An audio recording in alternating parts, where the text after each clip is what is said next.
Hey everyone, welcome back to the channel.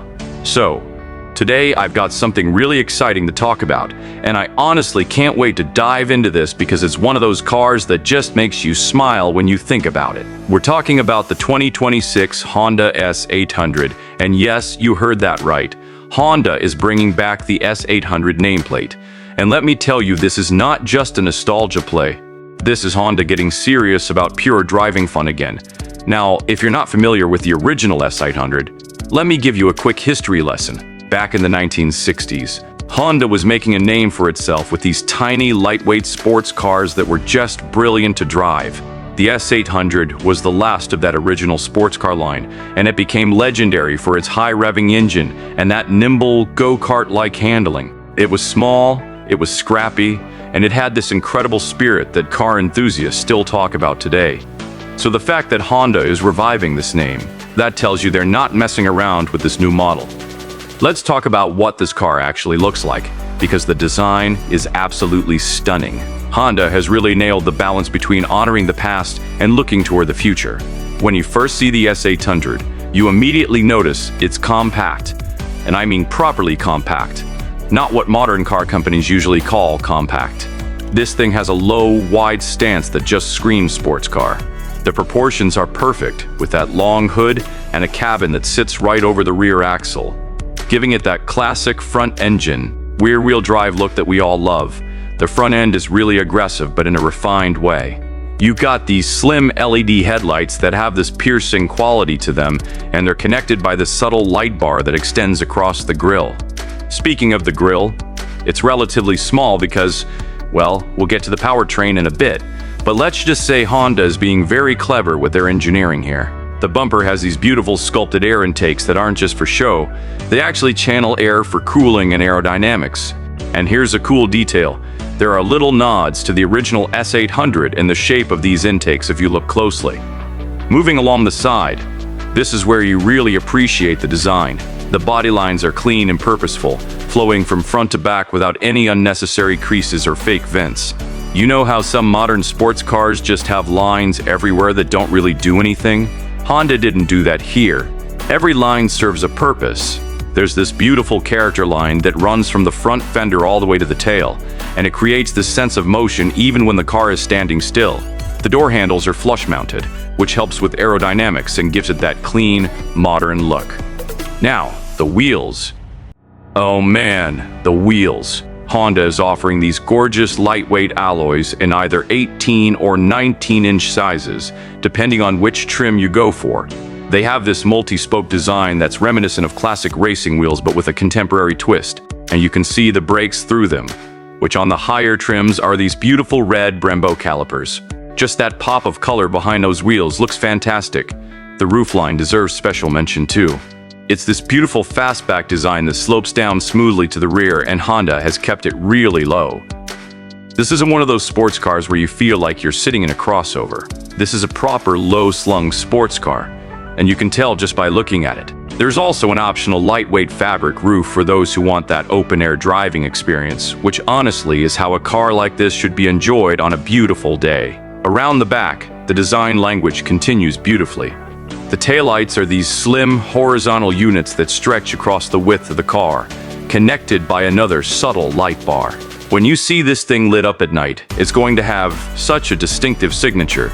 The rear bumper has a built-in diffuser that's actually functional, and there are twin exhaust outlets integrated into the design. Nothing fake here, just honest-to-goodness exhaust pipes. The trunk lid has this subtle ducktail spoiler that adds just the right amount of aggression without going over the top. One thing I really appreciate is that Honda kept this design relatively understated. In a world where every sports car is trying to look like a transformer, the S800 has this elegant, timeless quality to it. You could park this next to the original S800, and they'd look like they belong to the same family. And that's really special. Okay, let's hop inside, because this is where things get really interesting. You open the door and immediately you're greeted by this cabin that feels both modern and driver-focused. The seating position is low, as it should be, and the dashboard wraps around you in this really purposeful way. Everything is angled toward the driver because Honda understands that this car is about the driving experience first and foremost. The seats themselves are these beautiful sport buckets with just the right amount of bolstering. They hold you in place when you're pushing hard through corners, but they're not so aggressive that they're uncomfortable on longer drives. Honda is offering them in either leather or this really cool Alcantara and leather combination, and both options look and feel premium. The stitching throughout the cabin is impeccable. You can tell they really sweated the details here. The steering wheel is perfectly sized and shaped, wrapped in leather with these subtle perforations for grip. It's got a flat bottom, which not only looks sporty, but also gives you a bit more legroom. The controls are exactly where you want them. Nothing is buried in menus or hard to reach. There are physical buttons for the important stuff, which is so refreshing in today's world where everything is touch sensitive. Now, the instrument cluster is this beautiful digital display, but Honda has designed it to look analog when you want it to. You can customize it to show a traditional tachometer and speedometer, or you can go full digital with all the performance metrics displayed. The tachometer takes center stage, as it should in a sports car, and it's just so satisfying to watch that needle climb. There's also a head-up display option that projects key information onto the windshield so you never have to take your eyes off the road. The center stack has this floating infotainment screen that's about 10 inches, and it runs Honda's latest software, which is actually really good. It's responsive, the graphics are clean, and it integrates seamlessly with Apple CarPlay and Android Auto. But here's what I love. It doesn't dominate the cabin. It's there when you need it, but it's not screaming for your attention like in some modern cars. The materials throughout are really impressive for what Honda is positioning this car at. You've got soft-touch materials on the dash and door panels, real metal trim pieces, and everything just feels solid. There are no cheap plastics anywhere your hands or eyes naturally go. The attention to detail extends to things like the door handles, the climate control knobs, the shift knob. Everything has this quality feel to it. Storage is pretty good for a sports car. You've got cup holders that are actually usable, a decent center console, and door pockets that can hold more than just a wallet. The glove box is a good size, and there's even a little cubby under the armrest for your phone and keys. Honda knows that even sports car enthusiasts need to carry stuff sometimes. Speaking of practicality, let's talk about space.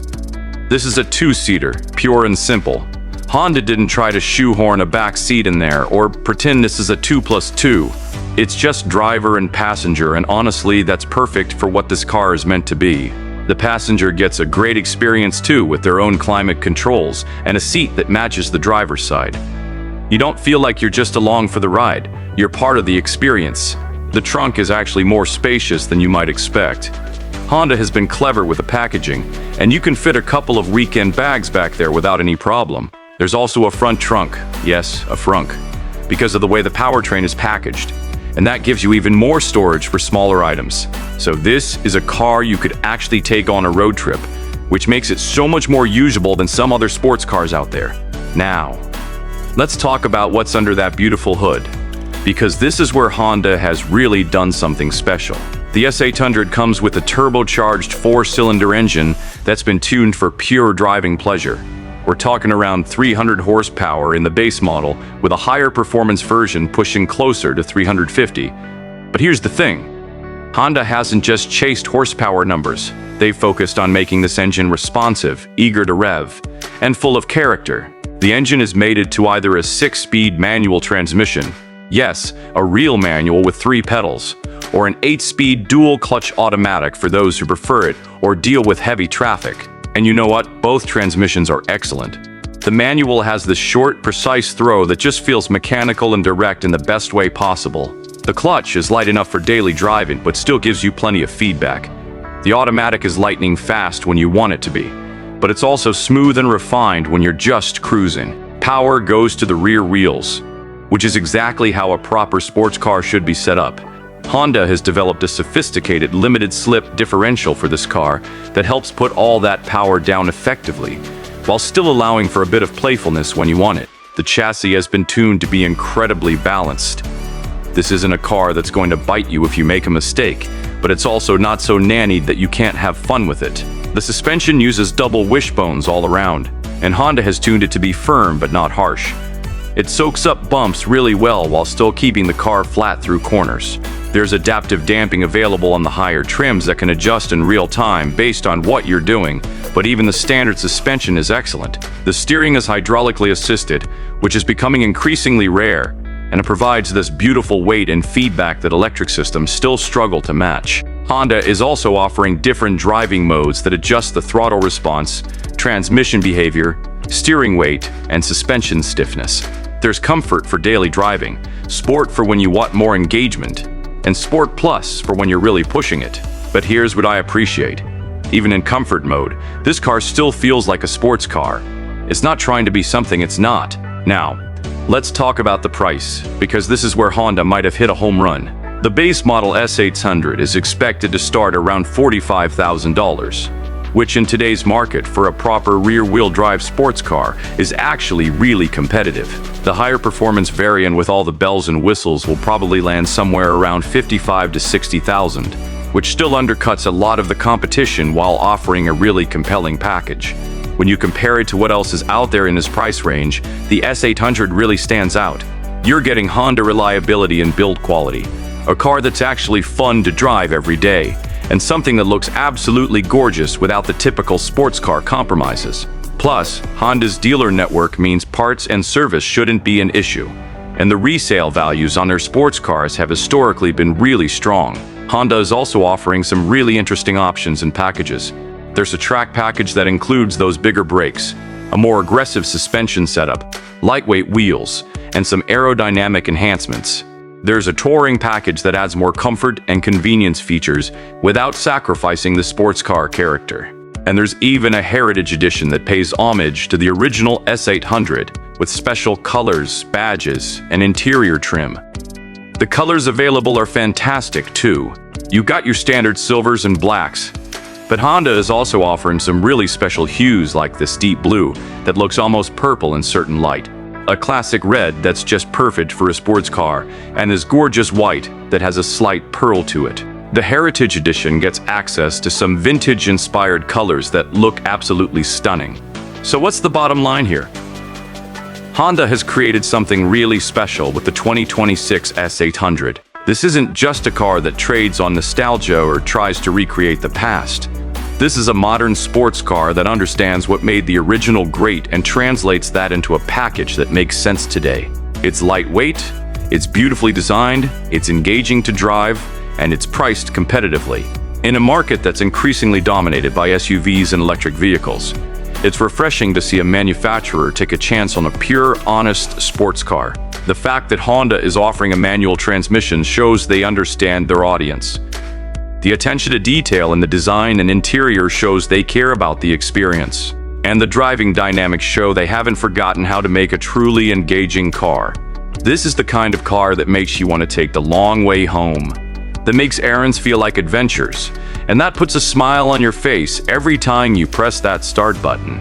If you're in the market for a sports car and you value driving engagement, build quality, and everyday usability, the 2026 Honda S800 absolutely needs to be on your shortlist. Honda has created something that enthusiasts have been asking for, a modern, affordable sports car that doesn't compromise on the things that matter.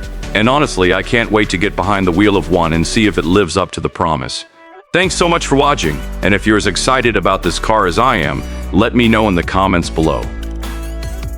Don't forget to like and subscribe, and I'll see you in the next one.